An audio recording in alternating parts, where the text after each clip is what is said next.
moment Elena Carter boarded the midnight flight out of New York to escape the Mafia city forever, she realized the most feared crime boss in America was sitting silently 3 rows behind her. Rain hammered against the glass walls of Terminal 4 like the city itself was trying to keep people trapped inside it. New York looked different after midnight. Not beautiful. Hungry. The airport lights reflected across soaked pavement while black luxury SUVs lined the private entrances outside like silent symbols of power. Politicians stepped out beneath armed security. Billionaires moved through private corridors. Celebrities disappeared behind tinted glass elevators. And somewhere beneath all that wealth, fear operated quietly. Elena Carter understood that better than most people her age. At 24, she no longer believed New York rewarded ambition. The city rewarded survival. And survival usually belonged to people willing to destroy others first. She adjusted the strap of her worn backpack while moving through the crowded terminal, trying not to look nervous even though paranoia had lived inside her body for weeks. Her hands still trembled sometimes, especially after dark, especially in airports, especially after what she saw. 3 months earlier, Elena had only been an exhausted investigative journalism graduate student trying to pay tuition by working overnight airport shifts at JFK International. That was before she accidentally recorded something she was never supposed to see. A state senator, 2 federal agents, and a well-known shipping executive, all meeting privately inside a restricted cargo hangar connected to organized crime investigations. The next morning, the cargo supervisor who helped Elena access airport security archives disappeared. 2 days later, his body was found floating near Red Hook Harbor. Officially, it was ruled a robbery. Unofficially, everyone understood the message. Stop looking. Elena should have stopped. Instead, she kept digging. That was her mistake. Now she was standing inside a crowded airport with a one-way ticket to Seattle, and enough fear inside her chest to make breathing feel unnatural. Her savings account barely contained enough money to survive 2 months outside New York. Student debt followed her like a shadow. Her apartment had already been abandoned after someone broke inside and searched through her belongings without stealing anything. That frightened her more than theft would have, because it meant they weren't looking for money. They were looking for information. Thunder shook the terminal windows overhead. Passengers barely reacted. Wealthy travelers continued sipping champagne inside luxury lounges, while exhausted workers cleaned around them invisibly. Elena noticed the same thing she always noticed in places like this: how differently people were treated depending on money, race, and appearance. A black airport janitor apologized 3 times after accidentally brushing against an investment banker who never once looked at him directly. Meanwhile, drunken executives screamed at airline staff without consequences. Money removed accountability. Power removed humanity. New York had taught Elena both lessons early. She kept walking toward gate C-17, pulling her hood lower as she passed airport security officers laughing with men who looked more criminal than official. Nobody stopped them. Nobody questioned them. That was how power worked in the city. Not openly. Comfortably. Elena reached the boarding area and froze slightly. 2 men in dark coats stood near the gate pretending to read newspapers. Watching. Not casually. Specifically. Her stomach tightened instantly. She recognized one of them from outside her apartment building 3 nights earlier. The same posture. Same cold expression. Panic crawled slowly up her spine. She looked away immediately and sat near the far corner of the terminal, forcing herself to stay calm. Maybe they weren't there for her. Maybe paranoia was finally destroying her ability to think rationally. But deep down, she already knew better. Her phone buzzed suddenly. Unknown number. No message. Only a photograph. Her apartment door. Taken tonight. Elena's blood went cold. She immediately looked around the terminal again. The 2 men were gone. That frightened her more. Boarding began 10 minutes later. Passengers lined up in carefully separated groups reflecting invisible social hierarchies. First-class travelers moved forward first with effortless confidence, while economy passengers waited behind retractable barriers like people being processed instead of transported. Elena kept her head down while stepping into line. Almost there. Just survive the flight. Just leave the city. That was the only thought keeping her moving. Outside, lightning flashed across the runway as rain intensified harder against the aircraft windows. The storm felt wrong somehow. Heavy, like the night itself was warning people not to travel. Elena stepped onto the plane with her pulse hammering unevenly inside her chest. The cabin lights were dimmed softly. Flight attendants smiled professionally with the kind of emotional exhaustion hidden behind expensive training. Elena moved towards seat 28A, then stopped walking. Every instinct inside her body suddenly tightened, because 3 rows behind her, a man sat near the aisle wearing a dark charcoal coat, one hand resting calmly against the armrest while the entire atmosphere around him felt unnaturally still. Vincent Moretti. Elena recognized him immediately despite never meeting him personally.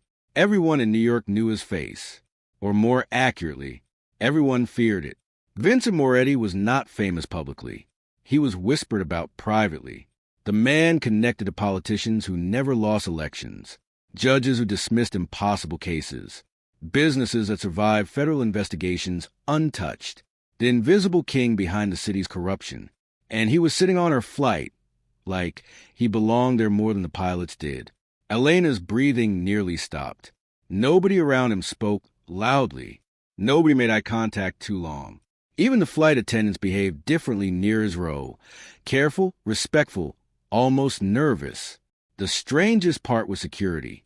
There wasn't any. No visible bodyguards. No dramatic escort. Men like Vincent Moretti did not require visible protection. Fear handled that for them. Elena sat slowly in her seat, forcing herself not to turn around again. This was impossible. People like Vincent traveled privately. They did not board commercial midnight flights during thunderstorms, unless they needed anonymity, or someone on board mattered. Her stomach tightened harder at that realization. The plane began taxiing across the runway, while rain distorted the city lights outside into blurred streaks of gold and white. Elena tried focusing forward, but she could feel him behind her.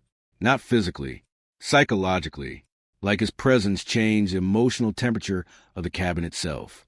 Passengers whispered occasionally. A businessman quietly requested another seat after noticing Vincent nearby. A flight attendant dropped a tray after accidentally meeting his gaze. Nobody explained anything, because nobody needed to. Fear had its own language. The plane finally lifted into the stormy night sky, turbulence shaking the cabin almost immediately. Elena gripped the armrest tightly. Her thoughts spiraled uncontrollably. Why was he here? Was this coincidence? Did he know about her investigation? Had she accidentally exposed something tied directly to him? Lightning illuminated the cabin briefly, and during that flash, Elena noticed Vincent already watching her. Not casually, carefully. His expression revealed nothing. No anger, no curiosity, no visible emotion at all. That somehow made it worse. Elena turned away quickly, pulse racing harder. Hours passed slowly beneath violent turbulence. Most passengers slept eventually. Elena couldn't. Every movement inside the cabin made her nervous. Every sound felt threatening. At one point, she noticed a man near the rear lavatory staring toward her row repeatedly before pretending to check his phone. Another passenger kept adjusting something beneath his jacket. Paranoia consumed everything now. Then something strange happened. A flight attendant approached Vincent quietly near his seat. She leaned down nervously and whispered something Elena couldn't hear. Vincent's expression changed instantly, not emotionally. Strategically, his eyes shifted toward the rear of the plane, then toward Elena. The atmosphere around him sharpened, like a predator noticing movement. A few minutes later, Vincent stood calmly and walked down the aisle. Passengers immediately avoided eye contact. Even the flight attendants moved aside faster than necessary. Elena felt her chest tighten as he stopped briefly beside her row, not speaking, only observing, then continuing toward the back of the aircraft. 2 minutes later, a violent commotion erupted near the lavatory area. A man shouted. Another passenger screamed. The plane shook suddenly as people stood in panic. Flight attendants rushed toward the noise, while several passengers ducked instinctively. Elena turned just enough to see Vincent restraining a man against the cabin wall with terrifying calmness. No panic, no struggle, only complete control. Something metallic fell from the restrained man's sleeve onto the carpeted floor. A syringe. The entire cabin fell silent. The man's face twisted with panic, while Vincent stared at him coldly. Not angry. Certain. Airport-style zip restraints suddenly appeared from somewhere Elena never saw. Within seconds, the man was unconscious on the floor. The passengers looked confused, terrified.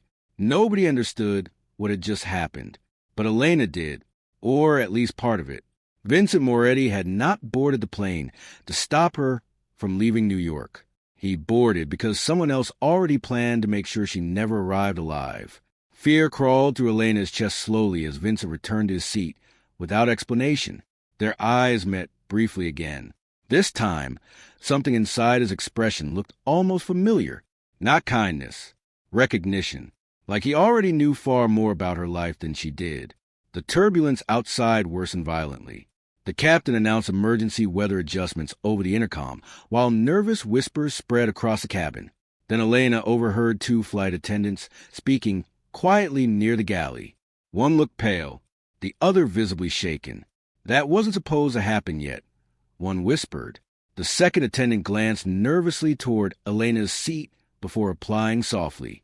They paid someone on board make sure she never landed alive.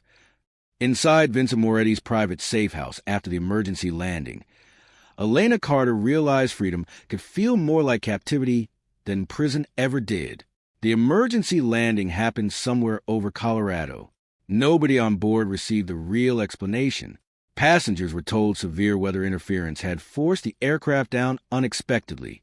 Federal agents quietly removed the unconscious man from a flight before sunrise, while airport authorities erased evidence of panic with polished professionalism. By morning, the incident no longer officially existed, but Elena remembered everything, especially Vincent Moretti's eyes when the man with the syringe was restrained against the cabin wall.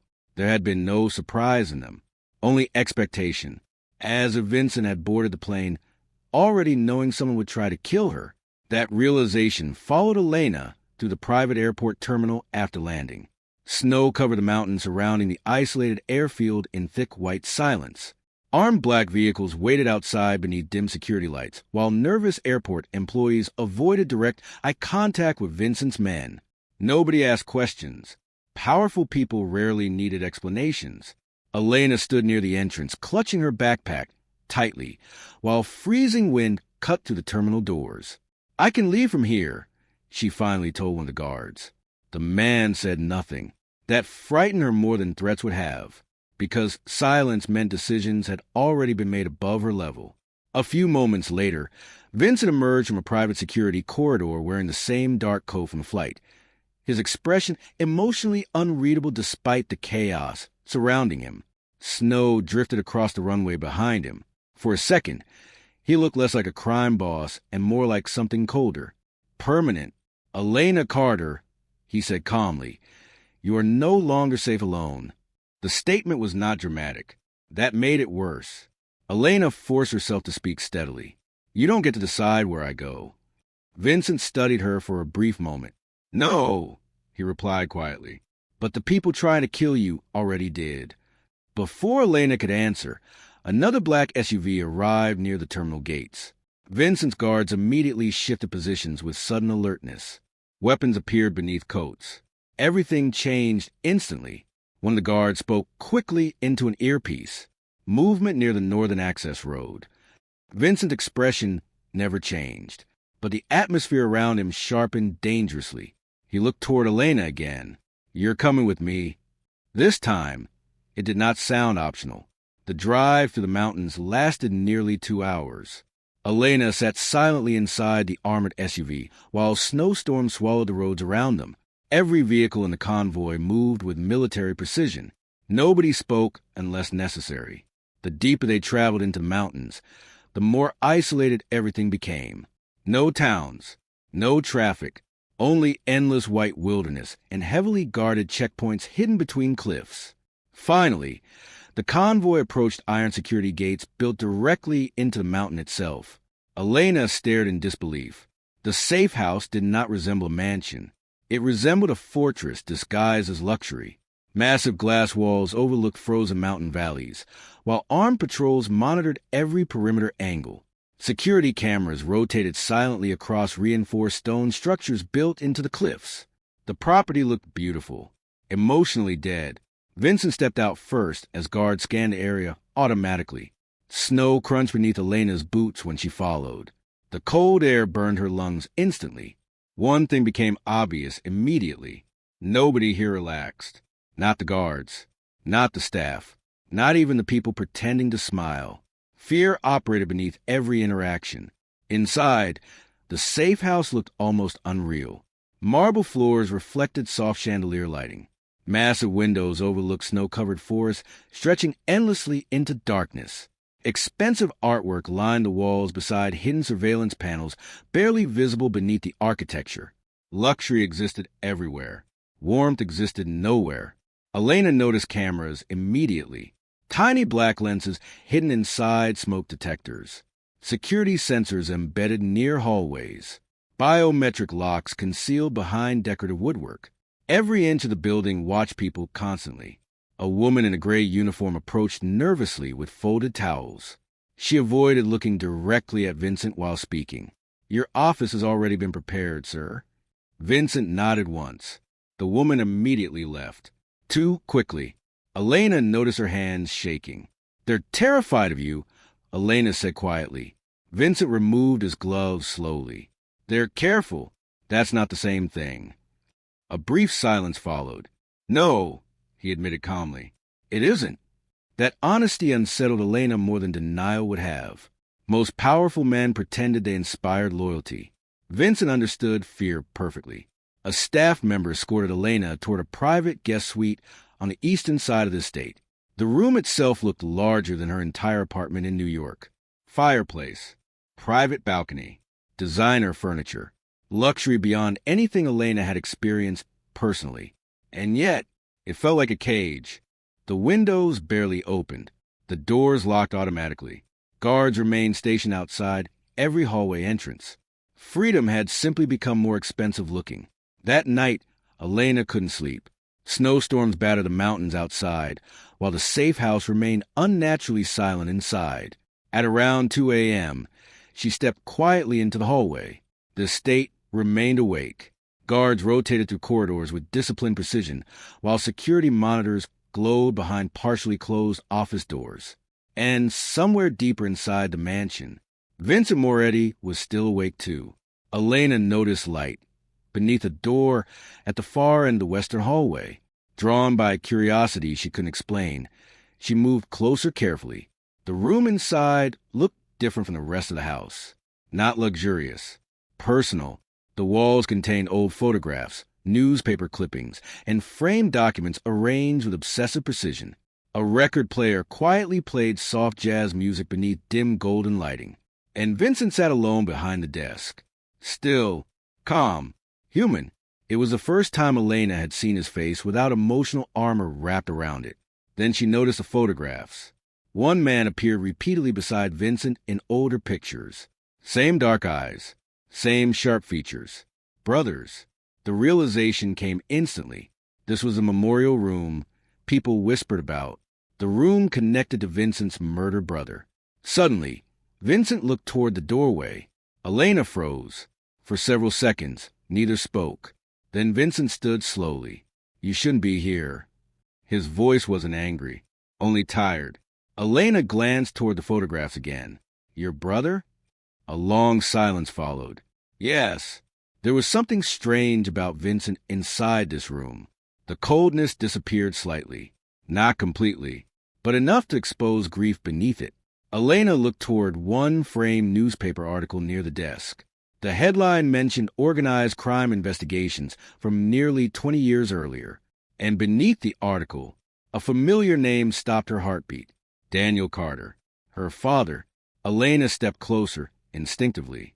No, that was impossible. Her father had died when she was 12. Officially, he worked as a financial consultant before a fatal car accident outside Manhattan. But his name was here, connected directly to Vincent's brother. Vincent noticed her expression immediately. You recognize the name. Elena stared at the article. What is this? Vincent didn't answer right away. That silence confirmed more than words could. Panic slowly tightened inside Elena's chest. My father knew your brother? Knew him, Vincent repeated quietly. Something dark passed behind his eyes. Then, yes. Elena's pulse hammered unevenly. Outside the office windows, snowstorms buried the mountains deeper beneath darkness, while the safe house remained eerily silent around them. Vincent walked toward the fireplace slowly. My brother trusted people he shouldn't have. The sentence carried hidden meanings sharp enough to wound. Elena looked back toward the newspaper articles again. Political corruption investigations, financial crimes, missing evidence, names connected to organized crime, and her father somehow existed in the middle of all of it. None of this matched the life Elena believed her family lived. A soft voice suddenly interrupted the tension from behind them. Well, the woman said smoothly, this explains why he's suddenly protective. Elena turned sharply. A tall blonde woman stood near the doorway wearing an elegant black silk dress despite the late hour. Her smile looked expensive, artificial, dangerous. Cassandra Sinclair. Elena recognized her immediately from elite magazine covers and political fundraising galas back in New York.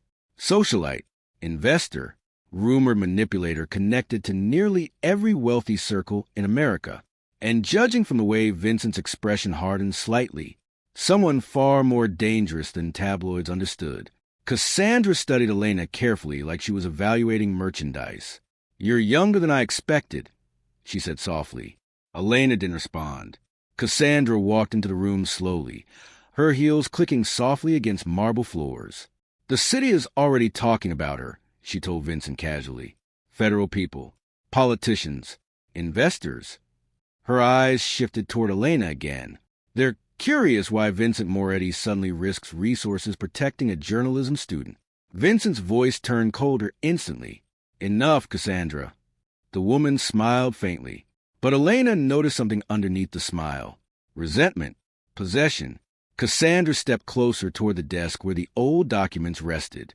Then she casually picked up another newspaper clipping before looking directly at Elena. You really don't know what your father did, do you? Elena felt cold immediately. What are you talking about? Cassandra's expression almost softened. Almost. Daniel Carter wasn't just connected to Vincent's brother. A pause. He betrayed the Moretti Empire, the federal investigators. The room fell silent, completely silent. Elena's breathing stopped for half a second as Cassandra placed another document quietly onto the desk in front of her. Signed financial evidence, witness protection requests, her father's signature, and underneath it, records proving Daniel Carter secretly handed information to the government weeks before Vincent's brother was murdered. Elena Carter thought Vincent Moretti controlled the city until she uncovered a hidden network that controlled even the Mafia itself. Snow buried the mountains deeper each day, turning Vincent Moretti's isolated safe house into something that felt disconnected from the rest of America. But corruption still reached it, through encrypted phone calls, through politicians arriving in black SUVs after midnight, through wealthy men who smiled too carefully during private dinners while pretending their hands were clean. Elena noticed all of it, and the more she observed the people surrounding Vincent Moretti, the more she realized something terrifying. Even powerful men acted afraid around someone else.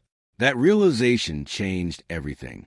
3 days after Cassandra Sinclair exposed the truth about Elena's father, the atmosphere inside the safe house shifted emotionally. Nobody trusted her anymore. Not fully. The guards watched her longer during hallway movements. Staff members avoided speaking openly near her. Conversations stopped when she entered rooms. Word traveled quickly inside powerful organizations, especially betrayal.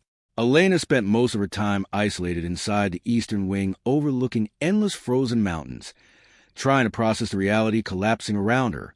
Her father had secretly worked against the Moretti Empire, and somehow that betrayal connected directly to Vincent's murdered brother.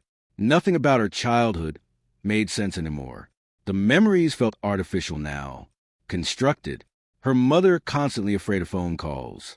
Their sudden financial instability before the car accident, the way both parents reacted whenever politicians appeared on television discussing corruption investigations.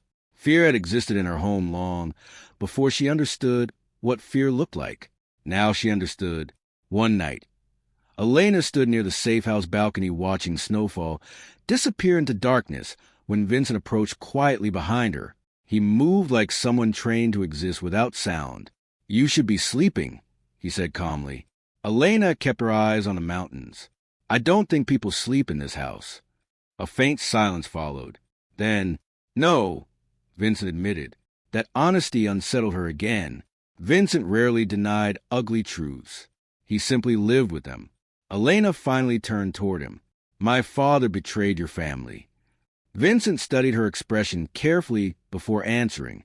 "Yes." "You still protected me." Another silence. Snow drifted through the darkness between them. "You were never your father," Vincent said quietly. The statement should have comforted her.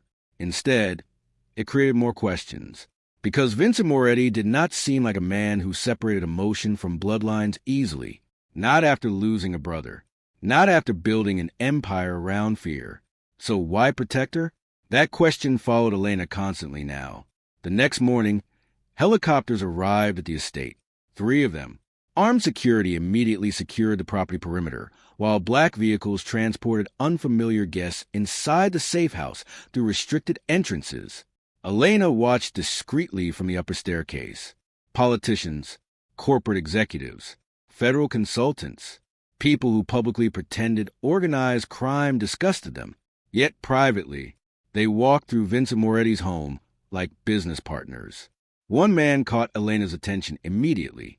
Tall, silver-haired, sharp military posture.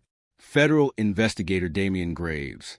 Elena recognized him from corruption hearings broadcast across national media. He was famous for dismantling organized crime networks and exposing financial conspiracies tied to powerful institutions, at least publicly. But the moment Damian entered the safe house, Vincent's guards treated him less like an enemy and more like someone dangerous enough to negotiate with carefully. That contradiction disturbed Elena instantly. Damian noticed her watching from the staircase and smiled, not warmly, strategically. Later that evening, Elena encountered him alone near the estate library. "You're Daniel Carter's daughter," Damian said calmly before she could leave. Elena froze. "You knew my father?" "I knew what your father discovered." The statement sharpened the air between them immediately. Damian approached slowly, hands relaxed behind his back. "Your father believed organized crime controlled New York," he continued. "He was wrong." Elena's pulse tightened. "What does that mean?" Damian glanced toward the massive windows overlooking the mountains. "It means men like Vincent Moretti are useful tools," he said quietly. "Not architects." Those words unsettled her more than open threats would have, because they explained the fear she kept seeing around powerful people. Even Mafia leaders answered to someone. Damian continued carefully. "There are financial groups, political families, defense contractors, judges, senators, people whose names never appear in investigations because they designed the investigations themselves." Elena stared at him silently. "No city belongs to criminals," Damian said. "Criminals belong to systems." For the first time since entering the Moretti world, Elena felt genuinely afraid of something larger than Vincent, because Damian sounded truthful.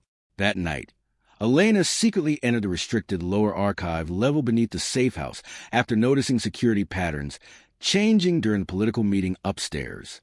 The underground records room resembled a private intelligence vault. Rows of encrypted servers, financial archives, physical documents organized by government agency names. The deeper Elena searched, the darker everything became. Trafficking records hidden through international shipping companies. Blackmail payments routed through political charities. Federal contracts connected to missing persons cases. Names of senators, judges, corporate billionaires.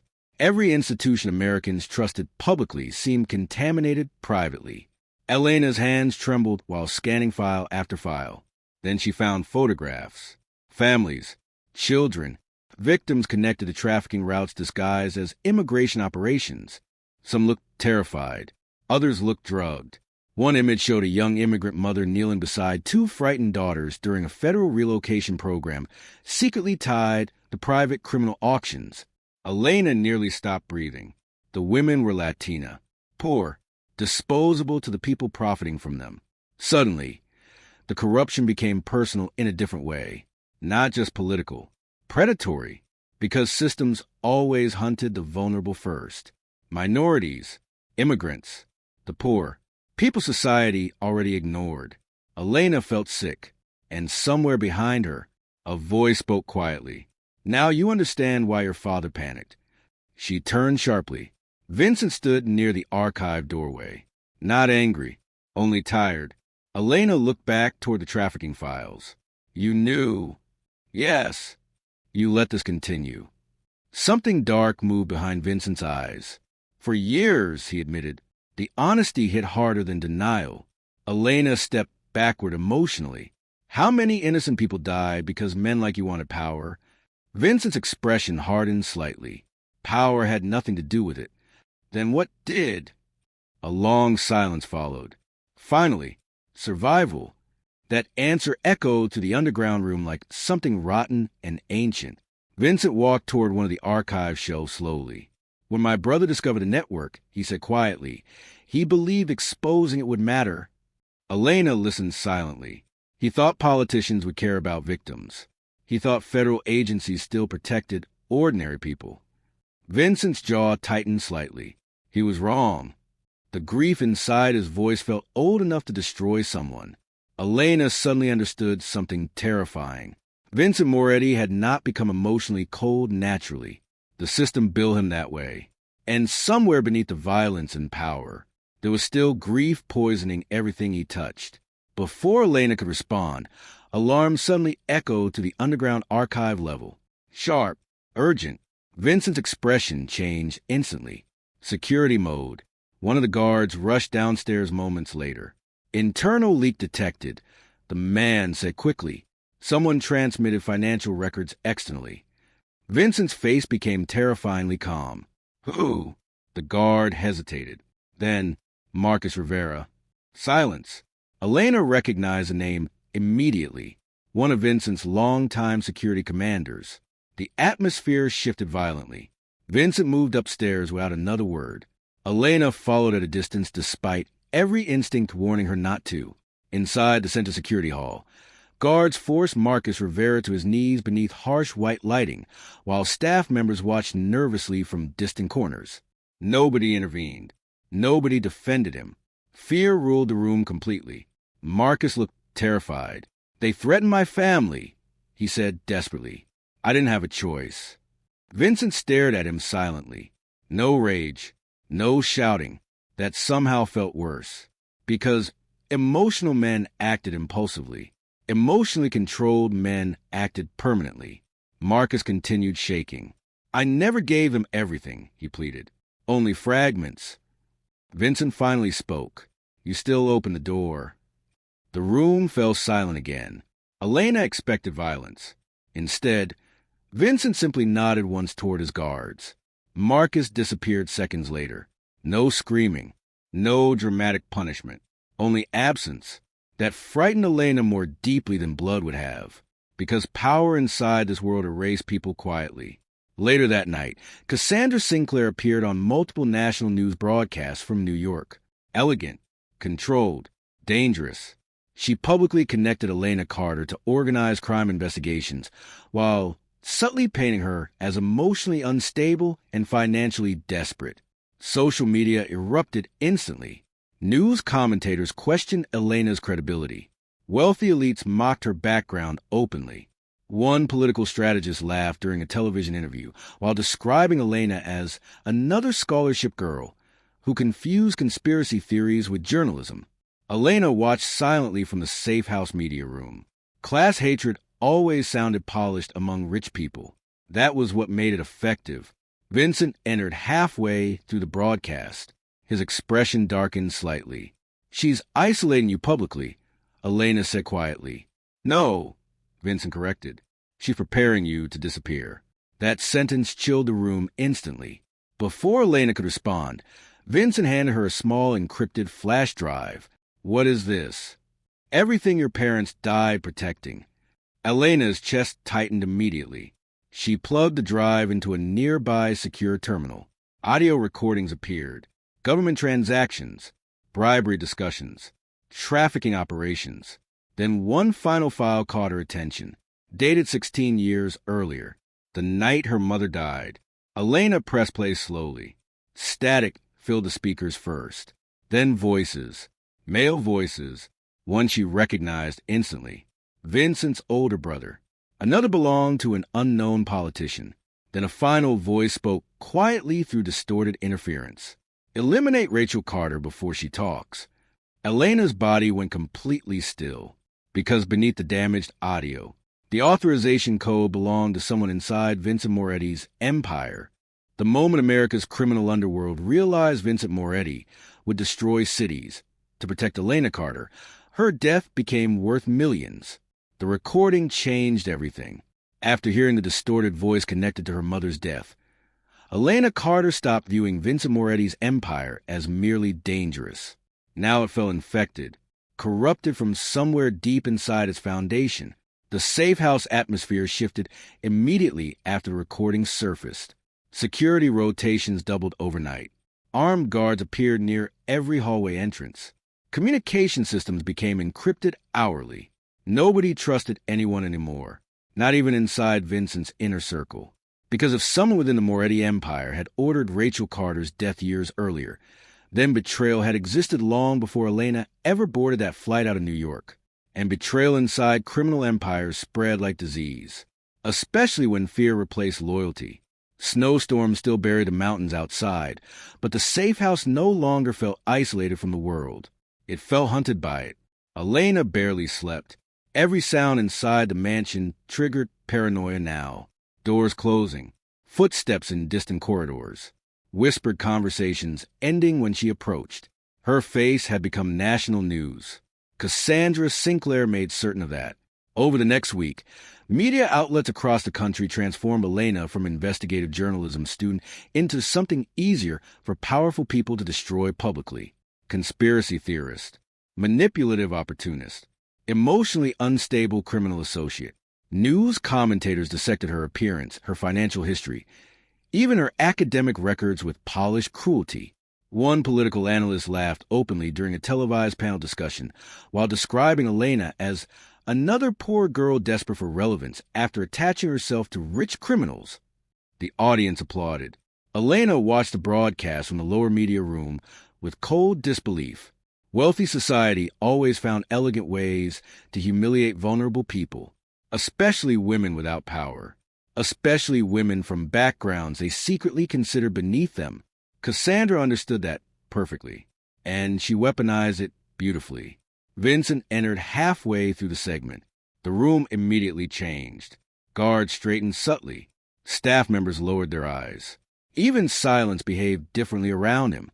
He watched the screen quietly while another commentator questioned whether Elena had manipulated Vincent emotionally for financial gain.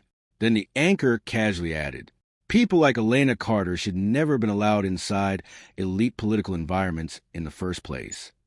The sentence sounded clean, professional, respectable, but beneath it lived something uglier, class hatred. Vincent switched off the television without speaking. The silence afterward felt dangerous. Elena looked toward him carefully.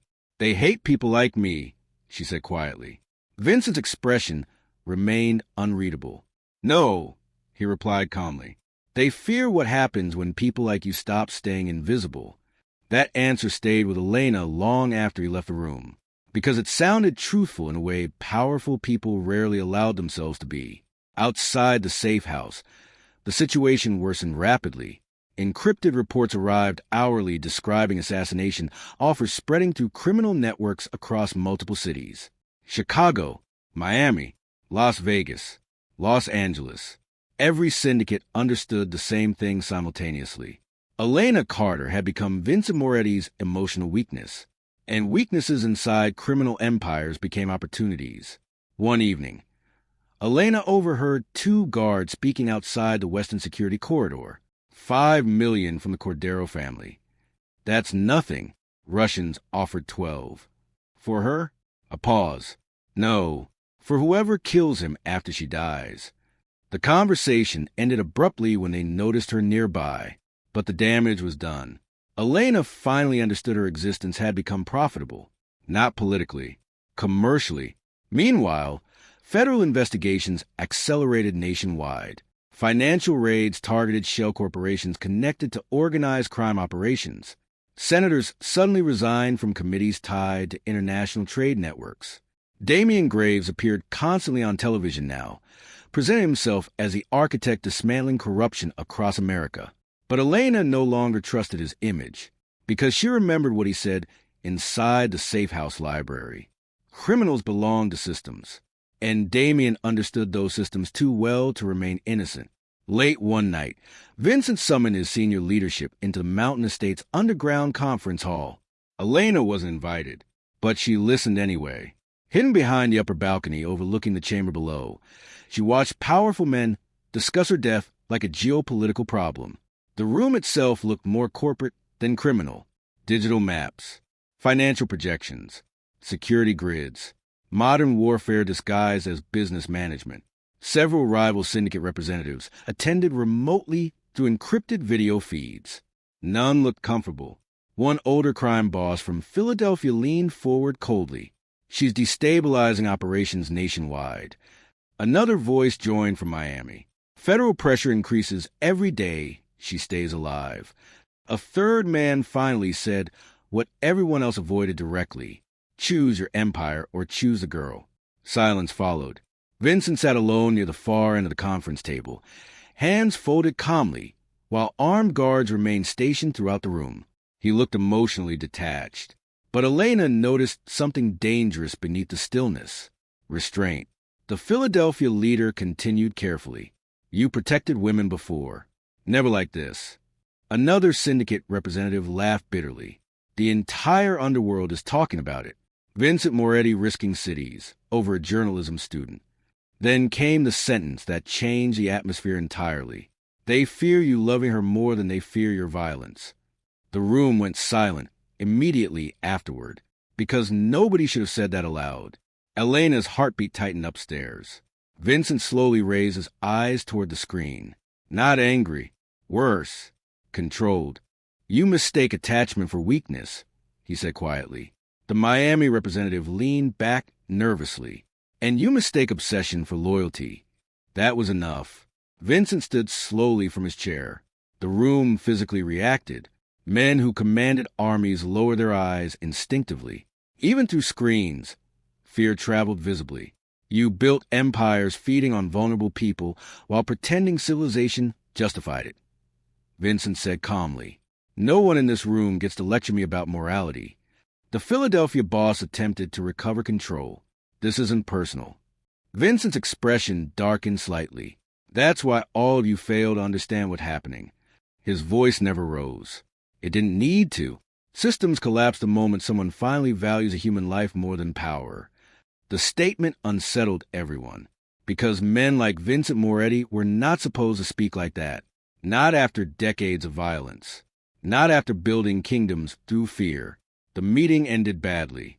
Threats disguised as negotiations spread through every remaining conversation. Rival syndicates began moving assets away from Moretti-controlled territories immediately afterward.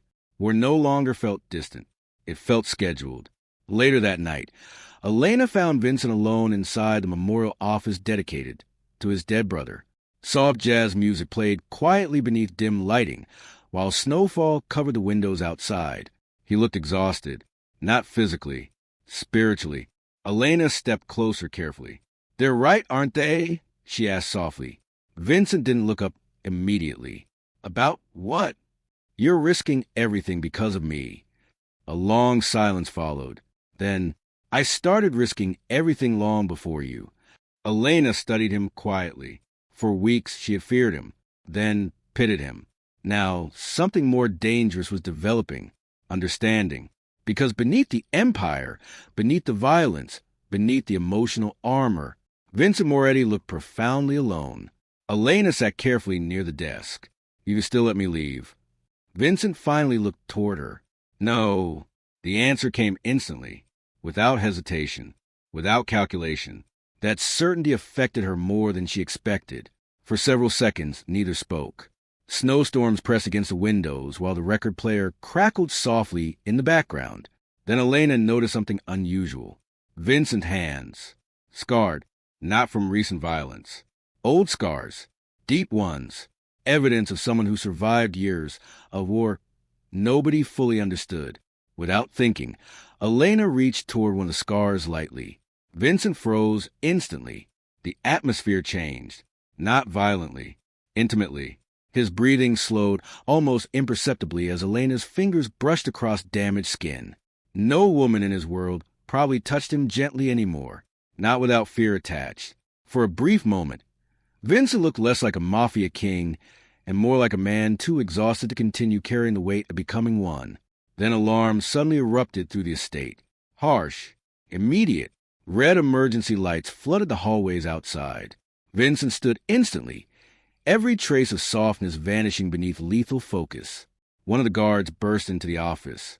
Perimeter breach. Gunfire echoed faintly from somewhere outside the eastern wing. Elena's pulse exploded with panic. The attack had finally begun. Vincent grabbed her wrist firmly. "Stay behind me." The mansion transformed into chaos within seconds. Guards sprinted through corridors carrying assault weapons while security monitors flashed emergency breach locations across multiple floors. Someone inside the estate had betrayed them. Again, the realization spread through staff members like panic poisoning the air. Elena and Vincent moved quickly through the western corridor as distant gunshots shattered the mountain silence outside. Then, glass exploded violently behind them. A sniper bullet tore through Elena's bedroom window during the midnight thunderstorm, missing her by less than inches before burying itself into the marble wall ahead. The second Vincent Moretti held Elena Carter's hand during the elite charity gala. Every criminal leader in the ballroom realized bloodshed had already begun. Las Vegas glittered beautifully from a distance. Up close, it looked corrupt enough to rot.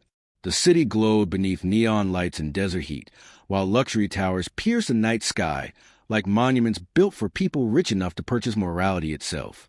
Casinos swallowed billions of dollars every year, while politicians smiled beside criminals during televised charity events pretending civilization still had rules. And somewhere inside all that gold and glass, war waited quietly. 3 days after the sniper attack at the mountain estate, Vincent Moretti moved Elena out of Colorado under armed escort before sunrise. The decision happened quickly, without explanation, without discussion, because someone inside the safe house had betrayed them. Again, nobody trusted the estate anymore, not even Vincent.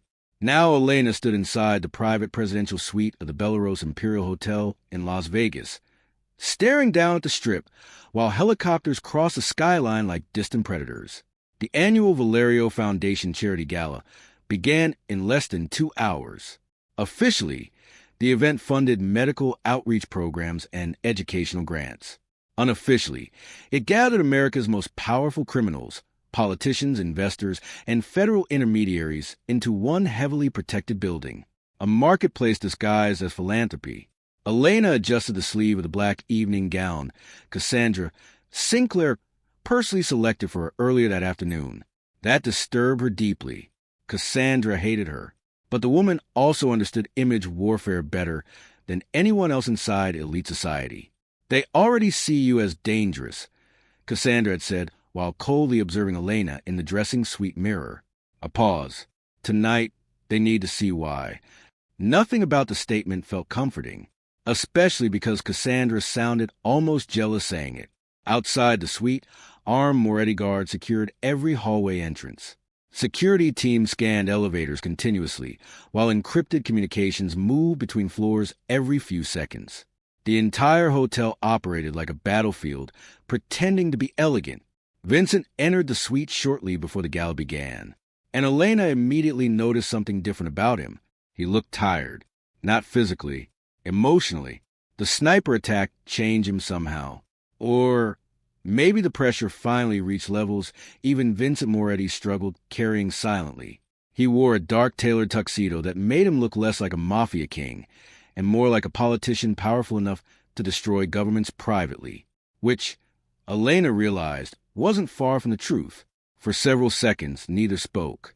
The emotional tension between them had become impossible to ignore now, not because of dramatic confessions, because of accumulation, protection, sacrifice, fear slowly transforming into attachment. Vincent's eyes moved briefly across Elena's dress before settling back onto her face. The silence lingered too long. Then, "You shouldn't trust anyone tonight." Elena studied him carefully. "Do you?" A faint pause followed. No. The honesty no longer shocked her. That frightened her more than anything. Downstairs, the Bellerose ballroom looked unreal. Crystal chandeliers reflected across polished marble floors, while orchestras performed beneath towering golden ceilings. Billionaires laughed beside senators. Celebrities posed for cameras beside men connected to international weapons trafficking. Power blended beautifully with corruption when enough money existed. Elena noticed it immediately. The racial imbalance, the class hierarchy, the invisible separation between wealthy white elites and everyone else forced to serve them. Black hotel staff moved silently through crowds carrying silver trays, while rich investors discussed economic instability caused by immigrant neighborhoods they never entered personally. A Latina waitress apologized repeatedly after brushing against a famous tech executive who called her careless loudly enough for others to hear. Nobody defended her. People with power rarely protected those beneath them. Elena hated how normal the cruelty looked. Then Vincent entered beside her, and the ballroom changed instantly. Conversation softened. Movement slowed. Eyes followed him carefully. Fear traveled invisibly through the crowd like electricity beneath water. The symbolism hit Elena unexpectedly hard. The first time she saw Vincent Moretti, he boarded a midnight flight, quietly while passengers pretended not to recognize him. Now she walked beside him publicly through a ballroom filled with people powerful enough to influence entire countries. And they feared him anyway, not because of reputation alone, because they understood what violence looked like when hidden beneath discipline. Vincent guided Elena through the ballroom calmly, one hand resting lightly against her lower back. Protective, possessive, dangerously intimate. Every criminal leader in the room noticed immediately, especially when Vincent did something unexpected. He reached down slowly and took Elena's hand publicly. The ballroom atmosphere shifted so sharply it almost felt physical. Several conversations stopped entirely. A senator near the stage lowered his champagne glass halfway through a sentence. One crime boss from Chicago muttered something under his breath before turning away. Even Cassandra Sinclair looked momentarily stunned across the ballroom, because everyone understood what the gesture meant. Vincent Moretti did not publicly attach himself emotionally to anyone, especially not women, especially not vulnerable women tied to political scandals and internal betrayals. Elena felt her pulse tighten as Vincent's fingers closed around hers firmly, not for appearance, for warning. Something was wrong. She noticed it too. Security personnel moved differently tonight, more tense, more reactive. Several men near the northern exits carried themselves like trained killers pretending to be investors. And hidden beneath the orchestra music, there was fear. Damian Graves appeared shortly afterward near the ballroom center, surrounded by federal consultants and political donors. His smile looked perfectly controlled, manufactured for cameras. But when his eyes landed on Vincent and Elena together, something colder surfaced beneath it. Understanding. He approached slowly through the crowd while conversations faded around him. "Vincent." Damian greeted calmly. Then his attention shifted toward Elena. "You continue surviving impossible situations." Elena immediately disliked the sentence, because it sounded less like observation and more like disappointment. Vincent's expression remained unreadable. "You manipulate both sides too comfortably for a federal investigator." Damian smiled faintly. "Systems require balance." That's another word for corruption. Damian's eyes sharpened slightly. And yet here we are, criminals pretending to hate politicians while politicians privately fund criminal empires. The statement hung heavily between them, not because it sounded dramatic, because nobody denied it. Nearby, wealthy guests pretended not to listen, while quietly absorbing every word. That was elite society's favorite skill, witnessing evil while maintaining plausible distance from it. Cassandra eventually joined them, carrying herself with polished elegance sharp enough to cut people emotionally. Her eyes moved between Vincent and Elena's joined hands briefly before she smiled. "You're making powerful enemies nervous tonight." Vincent answered calmly. "Good." Cassandra's expression hardened almost invisibly. "You're becoming reckless." "No," Vincent replied softly. "I'm becoming honest." That sentence affected Elena unexpectedly, because she realized something dangerous in that moment. Vincent Moretti no longer looked like a man protecting his empire. He looked like a man preparing to destroy it. Across the ballroom, rival syndicate leaders exchanged quiet conversations, while hidden security teams adjusted positions near exits and elevators. Weapons existed everywhere tonight, inside jackets, under tables, beneath diplomatic immunity. Las Vegas suddenly felt less like a city and more like a pressure chamber seconds before explosion. As the evening progressed, Elena noticed how carefully powerful men studied her, not with attraction, calculation. Like her existence had become strategically disruptive. One wealthy oil executive eventually cornered her briefly near the marble balcony corridor, while Vincent spoke privately with international investors nearby. "You should leave him," the man said quietly. Elena stiffened immediately. The executive smiled thinly. "Women from your background rarely survive these worlds." Background. The word carried hidden poison, class hatred disguised as concern. The man leaned slightly closer. "People like Moretti don't fall in love," he continued softly. "They consume." Elena stepped away instantly, but the damage lingered emotionally, because deep down, part of her still feared he might be right. Moments later, Vincent appeared beside her again. The executive immediately retreated, without another word. Fear always moved faster than courage around Vincent Moretti. Later during the charity auction, Vincent publicly shocked the ballroom again. A private bidding war erupted over encrypted financial archives connected to offshore corruption investigations. Several politicians attempted discreetly purchasing the files before they reached federal exposure. Then Vincent interrupted the auction completely. He tripled the highest bid instantly. "Not for profit, for destruction. I'll release every file publicly," he announced calmly across the ballroom. Silence crashed over the room. Panic followed immediately afterward. Senators exchanged horrified looks. Corporate executives visibly paled. One mafia leader stood abruptly. "You expose those records, an entire government's collapse." Vincent finally looked emotionally angry for the first time all night. Maybe they should. The ballroom exploded into chaos beneath controlled appearances. Phones activated instantly. Security teams repositioned. Whispers spread like wildfire across the elite gathering. And Elena suddenly understood the terrifying truth beneath all of this. Vincent Moretti was no longer fighting to protect his empire. He was preparing to burn the entire system down around everyone inside it. Because, somewhere along the way, Elena made him remember what humanity felt like.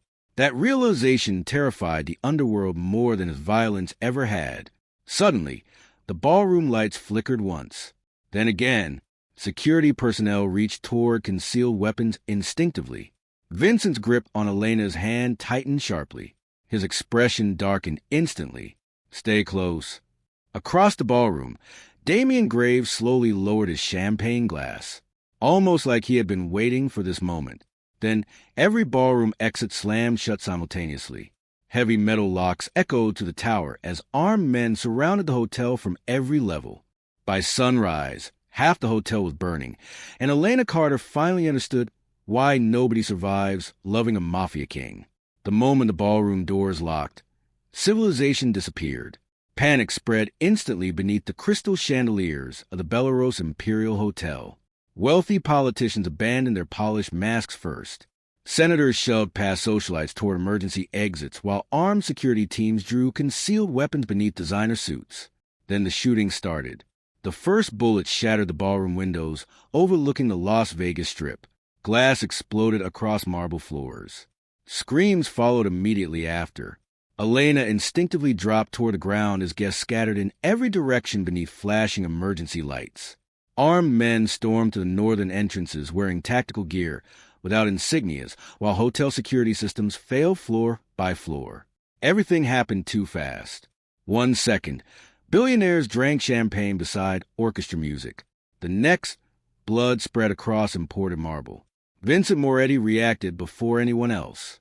His hand locked around Elena's wrist as gunfire erupted across the ballroom. Several of Vincent's guards immediately formed defensive positions around them, while rival syndicate leaders scrambled toward private escape routes hidden throughout the tower.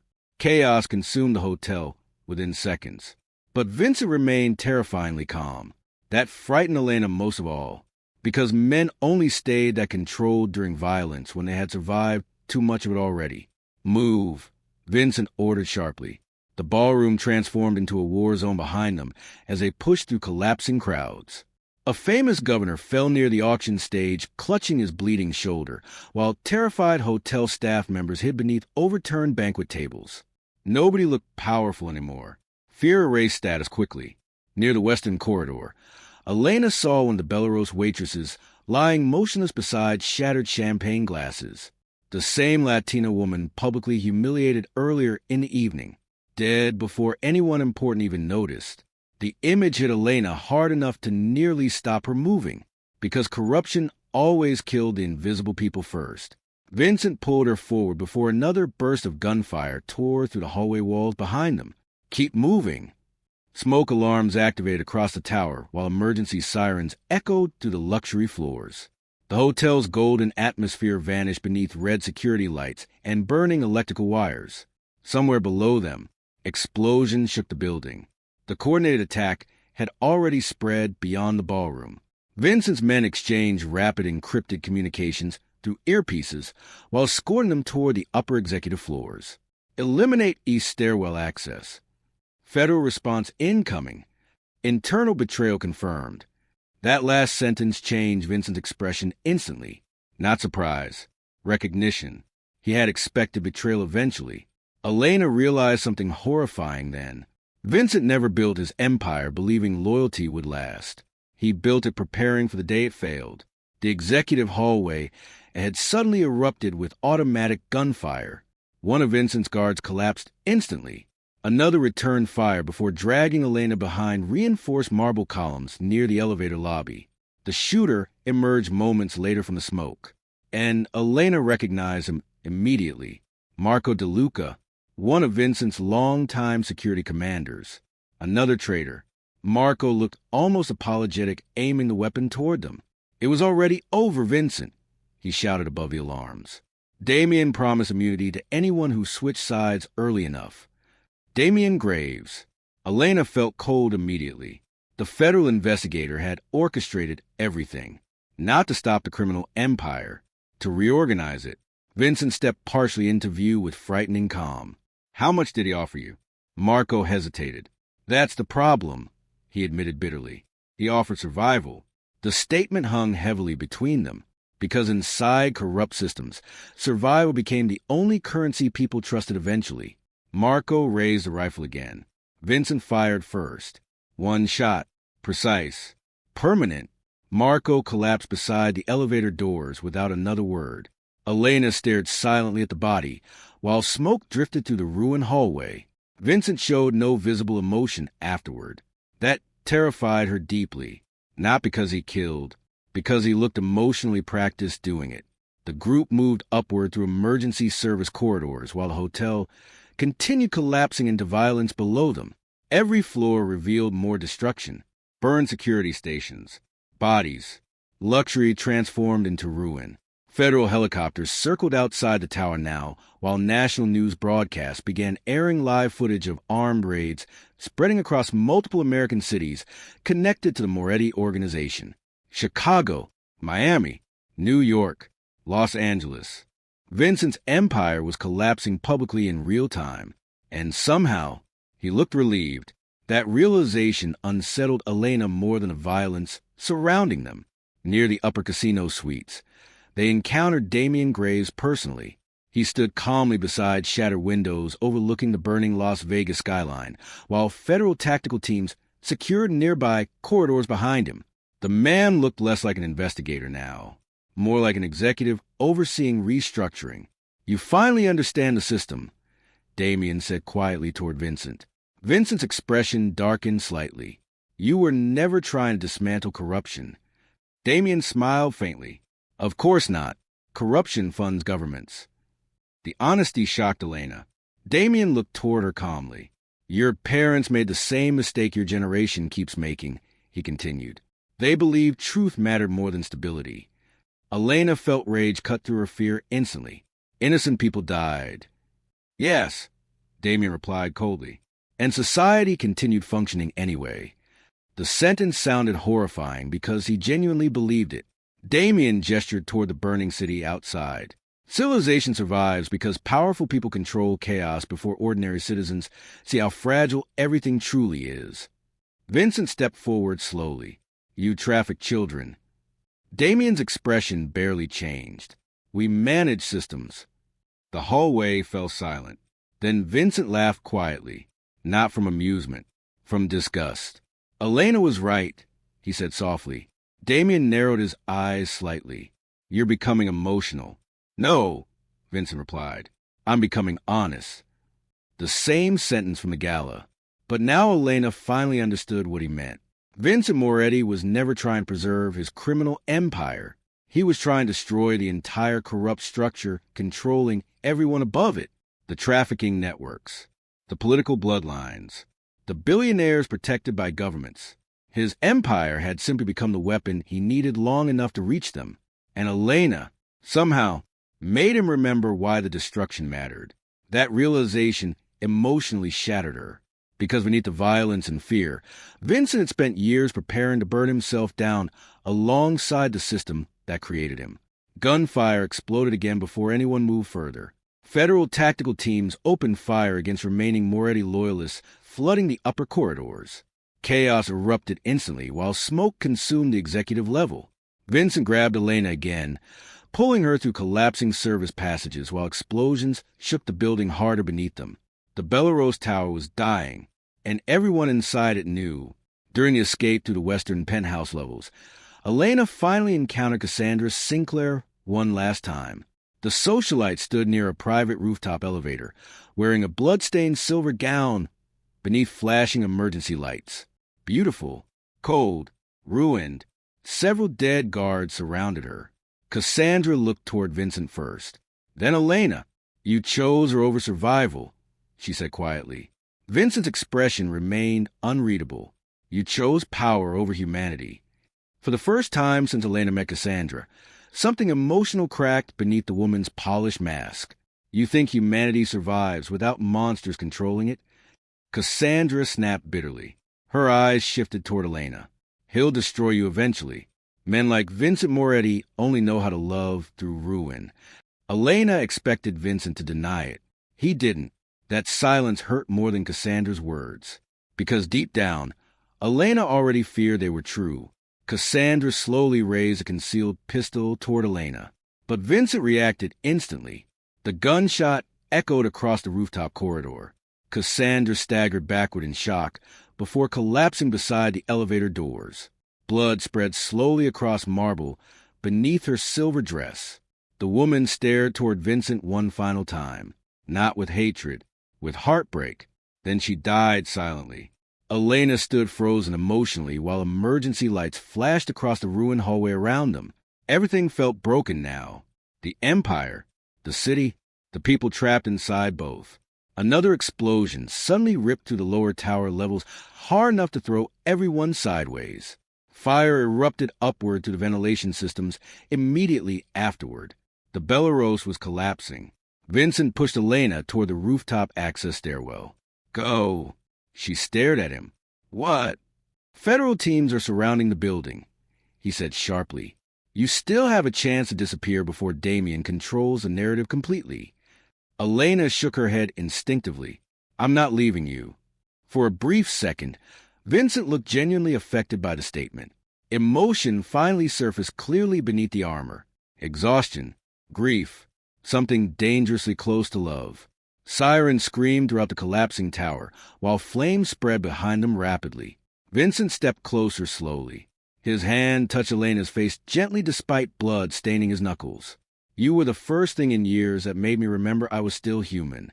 The words shattered something inside her. because they sounded painfully true. Then another massive explosion tore through the eastern side of the hotel. The ceiling collapsed instantly. Vincent threw Elena violently backward through the emergency stairwell doors just before fire consumed the corridor behind him. The blast hurled Elena across concrete steps while smoke and debris swallowed the tower above. Vincent, her scream disappeared beneath collapsing steel and roaring flames. Emergency responders eventually dragged her out onto the Las Vegas streets before sunrise. Half the Bellerose Imperial Hotel burned against the skyline, while helicopters circled through smoke-filled darkness overhead. Federal raids continued nationwide. Politicians vanished overnight. Corruption files leaked across international media. And somewhere beneath the collapsing firestorm consuming the hotel tower, Vincent Moretti disappeared without a body ever being recovered. Even after Vincent Moretti vanished in the fire, powerful people across America still feared hearing his name whispered. 6 months after the Bellerose Imperial Hotel burned across the Las Vegas skyline, America pretended the nightmare was over. News channels stopped discussing Vincent Moretti publicly. Federal agencies announced historic victories against organized crime networks. Politicians delivered speeches about justice and national stability, while corruption trials quietly disappeared behind sealed courtrooms and classified investigations. The public moved on. Powerful people never truly did, because even after the empire collapsed, fear remained alive inside the people who once benefited from it, especially when Vincent Moretti's body was never found. Chicago became Elena Carter's hiding place after Las Vegas, not because she loved the city, because it felt anonymous enough to disappear inside. She rented a tiny apartment above an aging bookstore near the river under a modified identity arranged through one of Vincent's surviving legal contacts. During the day, she worked quietly archiving historical documents for a private university research program. At night, she barely slept. Trauma reshaped ordinary life into something unfamiliar. Loud noises still triggered panic. Black SUVs made her heartbeat spike. Every crowded train station felt dangerous now. Sometimes she woke before sunrise convinced she smelled smoke from the Bellerose fire again. Other nights, she dreamed about Vincent disappearing behind collapsing flames while she screamed helplessly from the stairwell. Those dreams always ended the same way, with silence. The emotional aftermath of survival felt lonelier than violence itself. Chicago's winter only deepened the isolation. Snow covered the streets while Elena moved through life mechanically, pretending normalcy still existed somewhere beneath the paranoia permanently embedded inside her mind. But peace never fully arrived, because the Moretti Empire had not truly died. It fractured, and fractured empires became even more violent. Across America, rival syndicates fought publicly for abandoned territories once controlled by Vincent's organization. Murders connected to organized crime doubled nationwide. Financial warfare spread through corporations secretly tied to old Moretti operations. Entire criminal ecosystems collapsed into chaos without centralized control. Meanwhile, Damian Graves became more powerful than ever. The former federal investigator now appeared constantly beside senators, intelligence officials, and media executives discussing national security reform after successful dismantling of America's largest organized crime network. Elena watched him carefully whenever his face appeared on television screens. He looked cleaner now, more polished, more political, which made him infinitely more dangerous. Because men like Damien no longer needed shadows once they controlled the systems themselves.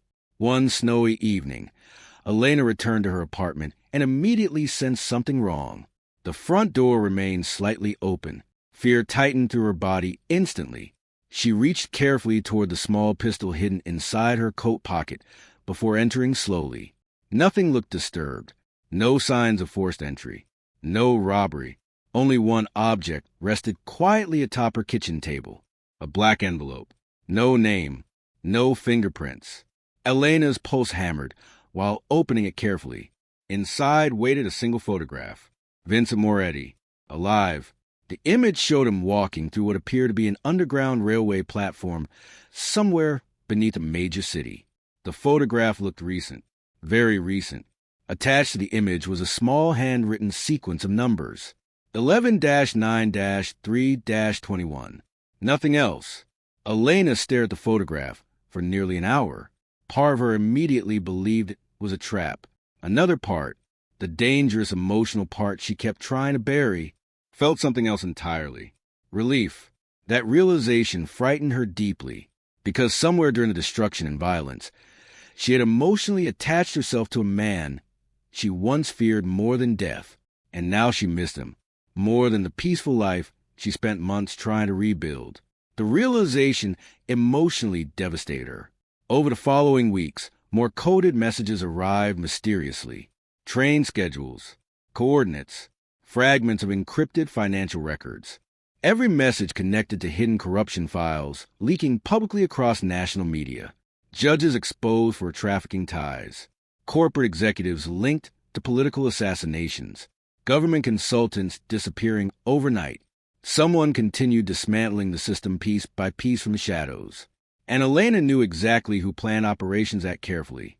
Vincent survived. The certainty grew stronger each day. At the same time, dangerous people resumed hunting her again. One evening, Elena noticed two unfamiliar men following her through downtown Chicago after leaving work. Another time, someone searched her apartment professionally while she was away without stealing anything. Warnings, pressure, reminders that Damian Graves still considered her dangerous alive. The hidden network Vincent tried destroying remained operational beneath new leadership, and Elena still possessed knowledge capable of exposing it further. One night, while reviewing another coded document sent anonymously to her apartment mailbox, Elena finally recognized a pattern buried within the numerical sequences. Railway references, old transportation maps, underground infrastructure codes. The coordinates pointed toward abandoned subway systems beneath Chicago dating back nearly a century. More specifically, an underground railway vault once used during Prohibition-era smuggling operations. Vincent had planned a survival route long before Las Vegas burned. That realization changed everything. Elena spent the next several days secretly researching historical railway tunnels beneath the city through university archives. Most were officially sealed decades ago after structural collapses and organized crime investigations connected to illegal transport routes. But one location repeatedly surfaced inside hidden records tied to Moretti's shell corporations. An abandoned underground station beneath the old financial district, buried beneath layers of forgotten infrastructure, hidden from a modern city above. The deeper Elena investigated, the more disturbing truths surfaced about her parents, too. Daniel and Rachel Carter were never ordinary civilians accidentally trapped near corruption investigations. They were financial analysts secretly working alongside a small federal task force attempting to expose the trafficking network years before Damian Graves consolidated control over it. Vincent's brother had joined them, and all three eventually discovered something catastrophic. America's political corruption was not being protected by criminals. It was being directed through elite financial bloodlines operating above both government agencies and organized crime families. The Mafia itself had become another control tool, disposable, replaceable. That was why Vincent's brother died. That was why Elena's mother was murdered. And that was why Vincent spent years building an empire powerful enough to eventually attack the system, controlling all of them. For the first time, Elena fully understood him. Not the violence, not the brutality, the grief. Vincent Moretti was never born monstrous. Powerful people shaped him into a weapon after destroying everyone he loved. And somehow, despite everything, he still tried to protect her from becoming like him. That realization emotionally broke something inside Elena, because now she understood the terrifying truth beneath all of it. She no longer feared Vincent Moretti. She feared the world that created him. A week later, another message arrived. This time there were no codes, only a train ticket. No departure information, no destination, just a time. 11:45 p.m., Union Station. Elena spent hours debating whether to go. Logic warned her it could be a trap arranged by Damian Graves.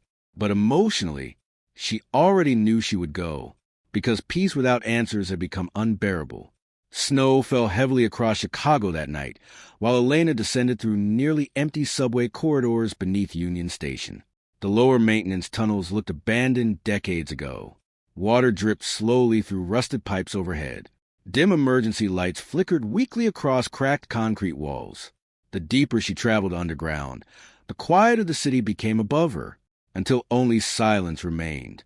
Then Elena noticed the old station platform ahead, hidden beneath layers of forgotten infrastructure. Ancient railway tracks disappeared into darkness, while abandoned service trains rusted silently along collapsed tunnels. And someone was waiting there.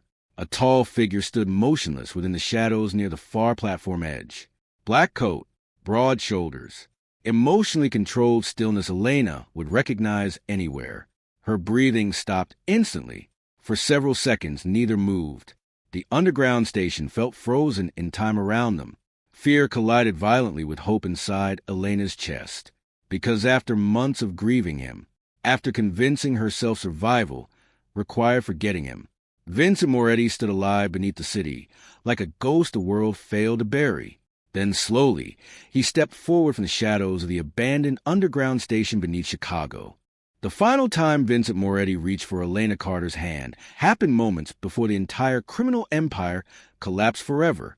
The abandoned underground station beneath Chicago smelled like rust, rainwater, and history people tried to bury. Dim emergency lights flickered across cracked tunnel walls, while distant train vibrations echoed through forgotten railway lines beneath the sleeping city above. Dust floated to the cold air between Elena Carter and Vincent Moretti as they stood facing each other for the first time since the Belarus Imperial Hotel burned. For several seconds, neither moved. Elena felt emotionally frozen, because grief had already taught her how to survive losing him once. Seeing him alive again felt almost cruel. Vincent looked thinner than before, more exhausted. The sharp discipline still remained in his posture, but something inside him had changed permanently after Las Vegas. His face carried the emotional weight of a man who spent too many years preparing for his own destruction. And somehow, despite everything, his eyes softened slightly when they settled on Elena. "You shouldn't have come," he said quietly. Elena nearly laughed at the absurdity of the statement. "You sent the ticket." A faint shadow crossed Vincent's expression. "Yes." The silence afterward felt painfully familiar, like the midnight flight where this entire nightmare began. Only now, there was no fear left between them, only damage. Elena stepped closer slowly. "They told the world you were dead."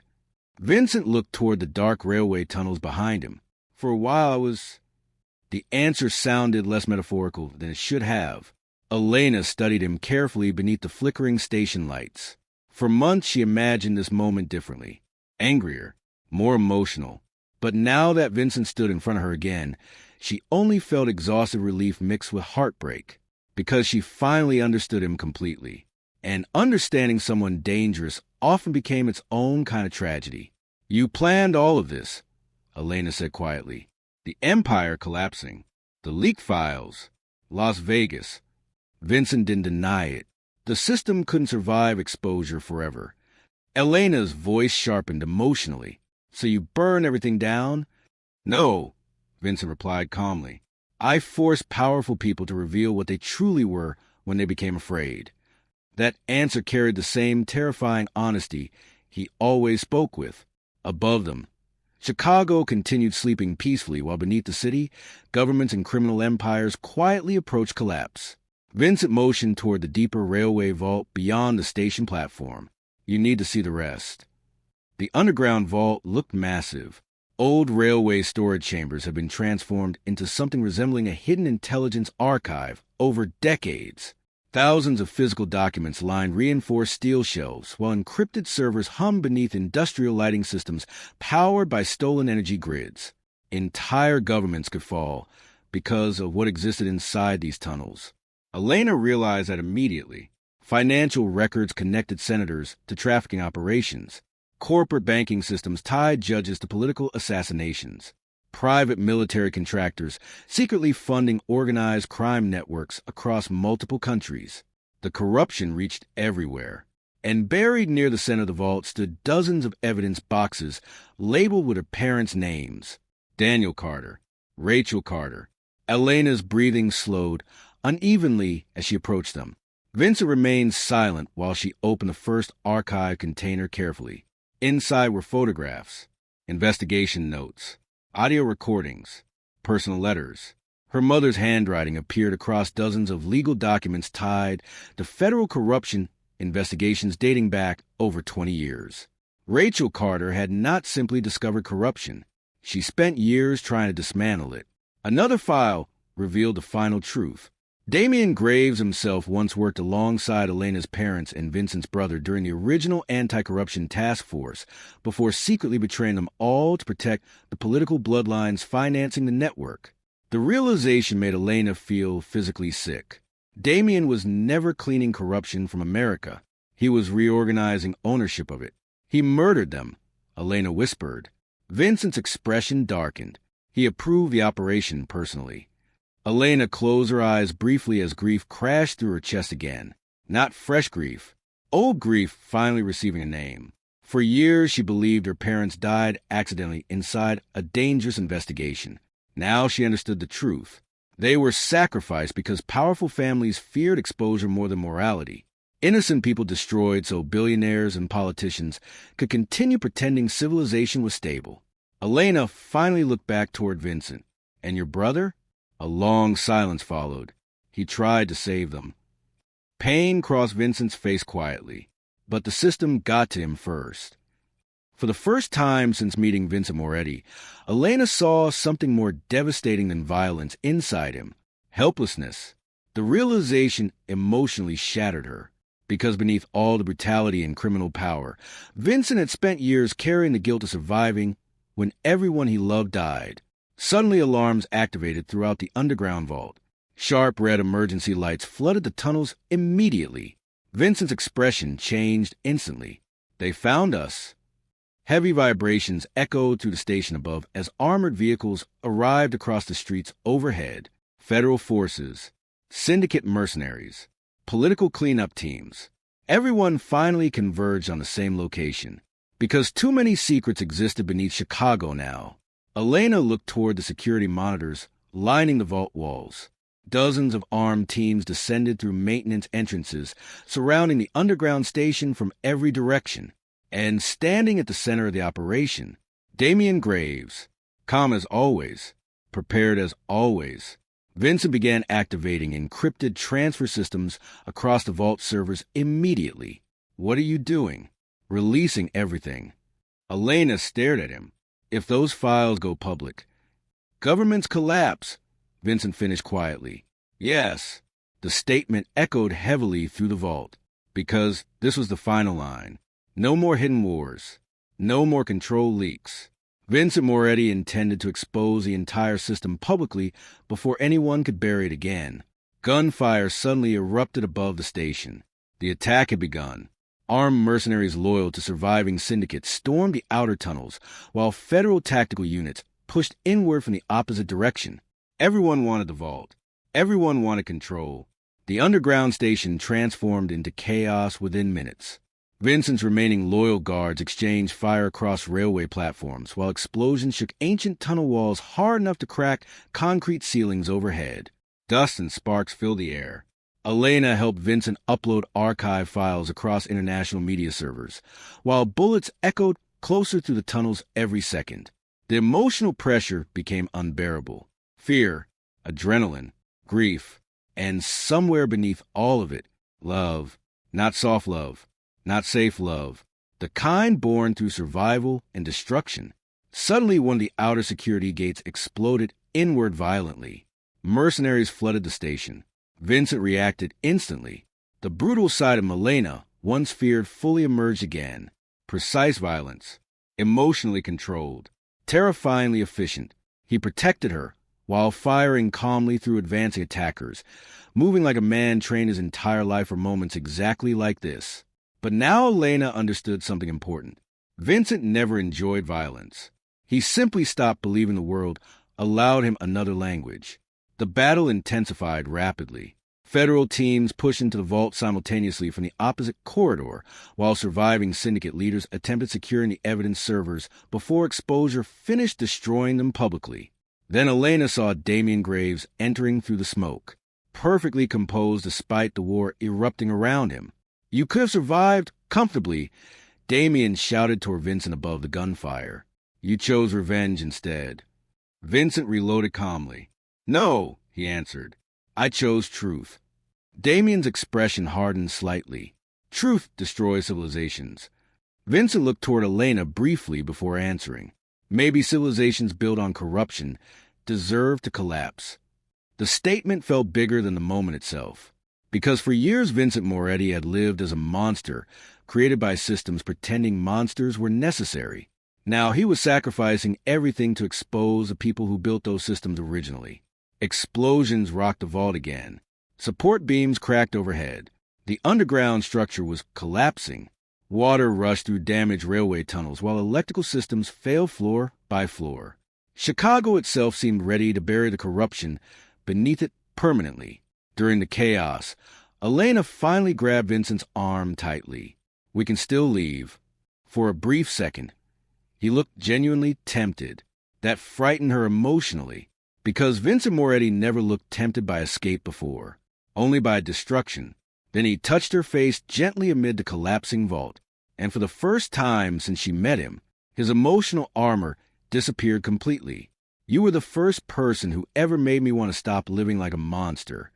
The confession shattered her heart instantly, because it sounded painfully sincere, not dramatic, not manipulative, honest. Vincent glanced toward the collapsing service behind them. "If I leave now, they rebuild everything quietly within months." Elena felt tears burning her eyes despite the chaos surrounding them. "You don't have to die for this." A sad expression crossed Vincent's face faintly. "I died a long time ago, Elena." Before she could stop him, Vincent manually locked the final blast doors separating the collapsing evidence vault from the remaining tunnel exits. The decision trapped him inside the deepest chamber, while giving Elena a path toward escape. "No!" Vincent grabbed her hand one final time, the same way he did on the flight a month ago when her life first collided with his. Only now the gesture meant something entirely different. Not ownership, not protection. Goodbye. The tunnel ceiling above them began collapsing rapidly while emergency sirens screamed to the underground station. Federal agents pushed closer through the outer platforms. Damien shouted orders through the smoke. And somewhere beyond the destruction, encrypted corruption files finished uploading publicly across global networks. Governments would never recover from this exposure fully. Neither would the criminal empires tied to them. Vincent looked at Elena one final time, then released her hand. The last explosion tore through the underground vault seconds later, swallowing the chamber beneath collapsing concrete, fire, and darkness, while Elena escaped through the railway tunnel ahead. Hours later, emergency crews sealed the destroyed underground station beneath Chicago permanently. Federal agencies denied most details publicly. Politicians disappeared overnight. International corruption investigations erupted worldwide. And despite weeks of excavation beneath the collapsed railway vault, Vincent Moretti's body was never recovered from ruins.